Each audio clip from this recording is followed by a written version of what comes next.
മാണിസാറിൻ്റെ party Kerala Congress Joseph നയിക്കുന്ന പാർട്ടിയാണ്. അതാണ് മാണിസാറിൻ്റെ പാർട്ടി, അതാണ് ഒറിജിനൽ കേരള കോൺഗ്രസ്.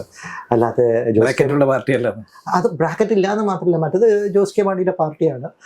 മാണിസാർ എപ്പോഴും UDF-ലാണ്. UDF-ന്റെ സ്ഥാപകനായ 3 പേരാണ്, കുഞ്ഞുമാണി, പിന്നെ കുഞ്ഞാലിക്കുട്ടി. ഇവർ 3 പേരും കൂടിയാണ് 1982 ഞാൻ അന്നും ഓർക്കുന്നുണ്ട്. അദ്ദേഹം ഇടതുപക്ഷത്തിൽ നിന്ന് വലതുപക്ഷത്തേക്ക് ഇത് UDF എന്നുള്ള സ്ഥാനം. അപ്പോൾ UDF-ന്റെ സ്ഥാപകൻ എന്ന് മാത്രമല്ല, 82, 92, 102, 111, 120, 40 കൊല്ലം അതിനെ കെട്ടിപ്പടുത്തി വളർത്തിയ ഒരു വ്യക്തിയാണ് ശ്രീ KM മാണി. അപ്പോൾ അതിൽ നിന്ന് പിന്നെ ഏറ്റവും കൂടുതൽ പീഡിപ്പിച്ചത് മാണി സാറിനെ ഇടതുപക്ഷമാണ്, CPM ആണ്. അന്ന് അസംബ്ലിയിൽ എന്തെല്ലാം കൂട്ടി ബഡ്ജറ്റ് അവതരണ സമയത്ത് ഒരു തരം എന്താണ് ഇന്നത്തെ മന്ത്രിയാന്ന് പറയാൻ പോലും എനിക്ക് വിഷമമാണ്. അദ്ദേഹം ഡെസ്ക് കയറി എന്ത് കോപ്രായ തരങ്ങളൊക്കെ കാണിച്ച് ഒരു സ്പീക്കറിന്റെ ആ ഡയസിൽ കയറി അടിച്ചു പൊളിക്കും.